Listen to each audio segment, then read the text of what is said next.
What's up guys, Guillaume here and welcome back to Pro Cycling 2022 for episode number 76, I think, of the Cannondale-Drapac career mode. In today's episode we're going to start the Giro d'Italia. No weird variant for once. I could not find one that I liked and I wanted to get ahead of my recordings. However, the parkour of the 2023 Giro literally dropped 1 hour ago. So that's the one we're doing. And this Giro starts with a time trial between Fossacezia Marina and Ortona. It's not a good day for Jonas. I think my best rider today is going to be Alberto Bettiol. He's currently P7, 13 seconds behind Alex Pini of a team I do not know who's R. Because is it a pirate? Who are you? Oh, Alfa Romeo. We're going to start the final hill. Accelerate with Jonas, currently 30 seconds already behind Alex Pini. But obviously it's fine. Even if I lose time on this time trial, I don't think I'll lose the Giro in this race, or at least in this stage. Just need to limit the losses and pace until the end, and we'll be fine, I think, losing 33 seconds on the leader of Alfa Romeo. After the initial time trial, that's so Mr. Is it Rivi? No. Pini, sorry. That's so Pini take the Maglia Rossa. We're heading for a sprint stage between Teramo and San Salvo. +2 for Mr. Afonso, +5 for Houston Crema. Got a chance today at our first win on this Giro d'Italia. Alright, 8 kilometers left in this stage, and the train is looking quite good. Pacing 99 already, just so I can put myself at the front of the peloton. I'm watching the Giro at the same time because it just began. So Remco Evenepoel has won the Giro, I think, and it's stage 1. That's great. Alright, let's use the gel. Let's go to the side of the road. La Scuderia Ferrari trying to block me here.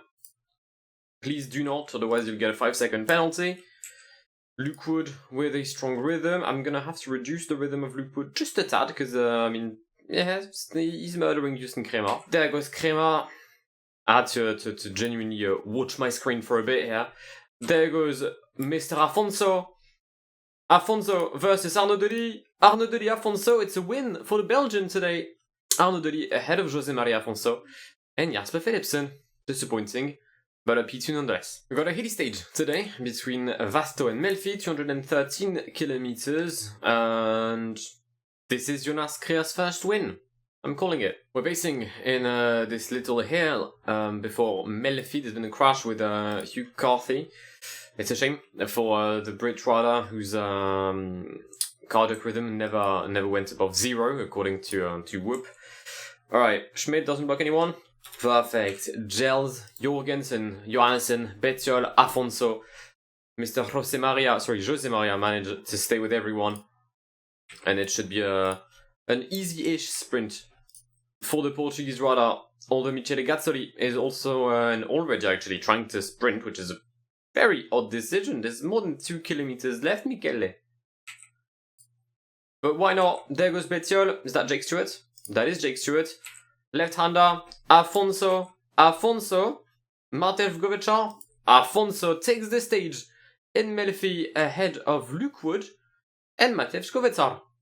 Perfect. Chance for a back-to-back between Venozza and Lagolazzeno, and mainly, the first stage where we could see actual gaps being done. So we'll count on Jonas. It's a +1 for the rider from Luxembourg. Hopefully, +1 is also the amount of wins he'll have at the end of this stage. We're going to start the final climb in the Colle Molela. 10 kilometers. It's a climb of 9.4, and I mean, the end is quite tricky. The end looks quite steep. I'm gonna go around 8% average. Jonas Krier is protected. Bettiol is protected. Harland Jonassen is protected. I've got Afonso in the wheel of Tobias, just in case. But I'm not sure he'll be doing anything. Acceleration on the left-hand side by Mega. Are they Mega? I think, yeah, no, they are Mega. And by Voxy. We'll just increase our rhythm. Gently, but surely. Mauro Schmidt is on working. Johansen is going to start protecting Jonas Krier. Alberto Bettiol dropping a couple of positions there, but it's all good. Jonas, why did you just completely stop? Who's this? That's Telge Gennard. What's the competition on this Giro actually? Juan Ayuso for La Scuderia Ferrari. And that's basically it. Van Rails, I guess, one of my main nemesis. But we've reached the summit of this climb, and Afonso is still there. Afonso is still here. Not for long, but maybe just long enough to do the sprint with us. I don't know. We'll see. Jonas is gonna start his effort. I'll start launching everyone. Dan Martinez. Maybe not Dan Martinez. Maybe Samuele Battistella? No, Dan Martinez takes it. P3 for Jonas Crea. But what a ride by Jose Maria Afonso. P8 today for the Portuguese rider. More familiar terrain for Jose today, as he looks for his second stage on this Giro. GC-wise, Dan Martinez has taken the lead, 3 seconds ahead of Alberto Bettiol. Jonas Crea sits in P4, 19 seconds behind. Points-wise, Arnaud Delis still leads ahead of Jose Maria Afonso because they fight for the IS, where I never do. Maybe I'll think about doing so in the coming stages. Final kilometers of this stage, we have Tobias Harlan Johannesson leading in Salerno ahead of Luke Wood, Justin Kremer, and Jose Maria Afonso. We'll take the lead with the Canadian champion. Hopefully Tobias doesn't block anyone. He does not. That's absolutely perfect. We're gonna. Oh, that's a bit of a late launch here for me, or maybe an early one from the other riders. I'm not so sure. Maybe a bit of both. I think as Afonso's gonna die trying to win, but he's going to successfully do it. It's a win for Afonso ahead of Arnaud Delis and Justin Kremer, and also, for some odd reason, Dan Martinez got dropped.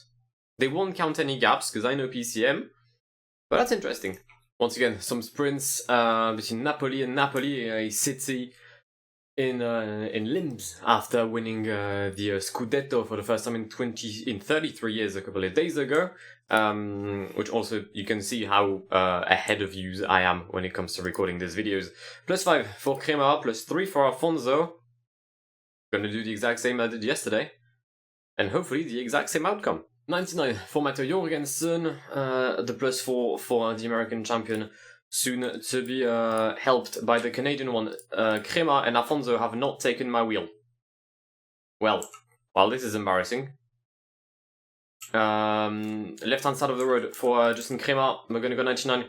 We're going to launch the sprint, but I'm afraid that this is not going to be a good result for us today. The end of a win streak, and a win for Arnaud Delis, our biggest competitor when it comes to this sprint. That's disappointing. Afonso also got blocked by Kremer.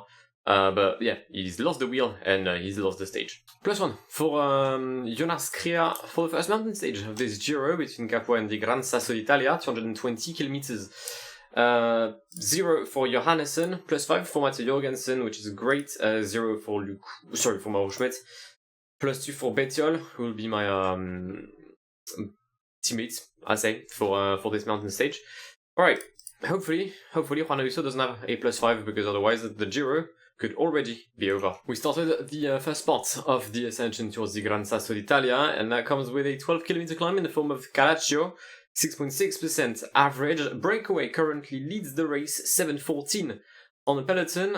The gap was 9 minutes, but I've paced 87 with Mauro Schmidt for the past 5 to 6 kilometers. Some decent riders up the road, no one threatening when it comes to the general classification of this Giro.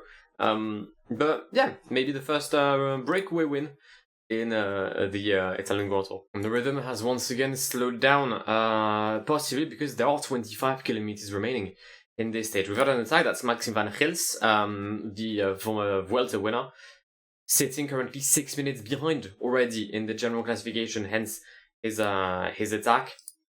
Jonas is not looking great. He's definitely looked worst, but I'm trying to manage his energy as best as one can do. Crash in the peloton. Theo Gegenhardt has crashed for Liquigas alongside Fausto Masnada and Julien Laporte.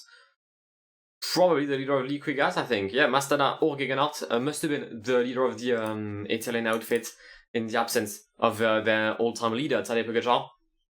8 minutes for the breakaway. Look, if you don't want to pace, I'll pace with Afonso, that's fine. Because for some odd reason, Jose Maria Afonso is still there. It's a good rhythm as well. By the Portuguese rider, Antonio Tiberi has jumped in my wheel. Okay. Alright, 4 kilometers for the breakaway, 8 kilometers for the peloton. 3 kilometers left. We are in Gran Sasso d'Italia. 6.4 percentage, 6.9 is the distance. Jonas Kria at the front with Mate Jorgensen, Tobias Harland Johannessen right behind him. There's a stage winner, and that is Yanis Voisard for Tudor Cycling. He was the best rider from Tudor I had not stolen at the very beginning of this career mode, so it's a very, very nice win for him. And he stuck to his team for 7 seasons. That's quite remarkable. Juan Ayuso is going to start his effort. Juan Ayuso is most likely going to defeat us. Mason Edwards, P3. Isn't Mason Edwards a former rider of mine? I think he might have been. Jonas Kria is going to finish with the main favourites, which is the main thing to do though. Lady stage today between Terni and Fossombrone, 206 kilometers. There's a new GC leader, I think, in Juan Ayuso. Wait, how did Dan Martinez lose time yesterday? Oh, he did. Right, so Juan Ayuso in pink. I'll send someone in the breakaway to try and anticipate a potential break win. Crash in the peloton. Jose Maria Afonso with Van Poppel and Jastrab. Alright, it's good. It's okay. Afonso's back on the bike. I was worried for a second because I thought he was a crash on his own, which would have been very much scary, and it could have ended up in Jose Maria just leaving the Giro prematurely. But it's fine, he's back. I'm not sure he'll be fighting for the win, and that's a bit of an L for us, but that's okay. At least he'll be able to fight for the remaining 13 stages. The breakaway will not win today in Fossombrone, despite the great effort of Alberto Bettiol. I'm going to bridge to the Italian in I Cappuccini, which is a lot like a coffee most people would like. Fortunato in the wheel of Jonas Kria, because this is a key moment. We could potentially go on the attack at the summit of I Cappuccini, at least. That is what I'm going to try and do here. Afonso's going to step aside, and Jonas Kria is going to attack with 700 meters left. Tobias Harland Johannessen can try and at least fight to stay with Jonas. Let's take a look at the behavior of the peloton. Alright, so the chasing group with Tige Benoit. Johannessen is going to take his wheel. Jonas Kria on his own in the downhill portion towards his first Giro win this season, and towards as well the Maglia Rossa, because I do not think that Juan Ayuso has followed. No, he has not. Jonas Kria to take the win in Fossombrone. Perfect. I exactly executed my plan. I did all I wanted to do when I wanted to do it, the way I wanted to do it. Good. We take the stage today in Fossombrone. Maybe even a P2 with Johannessen if he can challenge Tige Benoit, which he actually can do. It's close, it's a photo finish. It's P2 for Tige Benoit. It's a bad day again for Jonas Kria on this time trial. I hadn't looked at his fitness beforehand. I was hoping for a +2, +3. It's a -2 for Di Maglia Rossa. Will most likely lose said Maglia Rossa in about 33 kilometers. Josh Starling leading in Cesena ahead of Alex Pini and Dan Hula. Best finisher so far for us is Luke Wood, and I think he'll be our best finisher totally. Try to accelerate in the final portion of this time trial. We were 31 seconds down at the 13th minute on Josh Starling. We're going to cross the line. 44 seconds, that's what, 10 seconds on Ayuso. Do I still have the jersey? I do for 2 seconds. Get in. I'm very much not happy with the lack of wins we've had on this Giro. I think only 3 out of 9 stages. That's a 33% win rate, when the basic season win rate I have so far is about 42 to 43%. That means we need to win today in Viareggio to restore it to at least 40%. That's a lot of maths for a PCM video. Not something I'd seen coming. Mats Jorgensen is on his own at the front. He was in the breakaway with Roger Adria, Standewulf, Banza and Julius Hansen, and they've all been dropped. Sure, he does have a +5, but he's now solo with 108 kilometers remaining in the stage. Final 5 kilometers until Viareggio. It's going to be a mass sprint. Most of the sprinters are back in the peloton, although quite a few of them had been dropped due to a sudden acceleration of me, myself, and Dai. But it's going to be a sprint. Johannessen is going to lead Luke Wood, then Justin Kremer, then Jose Maria Afonso. There goes the Canadian champion. There goes the German rider. There goes Afonso. Can he come back on Arnaud Delis? I'm not so sure. He cannot. He cannot. It's an easy win today for Arnaud Delis ahead of Luca Colnaghi and Jasper Philipsen. Fair enough. Final stage of this episode, and it's another sprint stage. I hadn't looked at the parkour, I just thought the 2023 parkour was available. Is the rest interesting? Alright, this is going to be a dead stage. Alright stage. Dead stage. Dead stage. Alright. Dead. Alright. Alright. Alright stage. Dead stage. It's a very bizarre Giro. It usually is the Grand Tour with like the fun parkour. This year I'm not so sure about that. But yeah, final stage of the episode as I said. And we're going for a sprint with Afonso, +2 for the Portuguese sprinter today.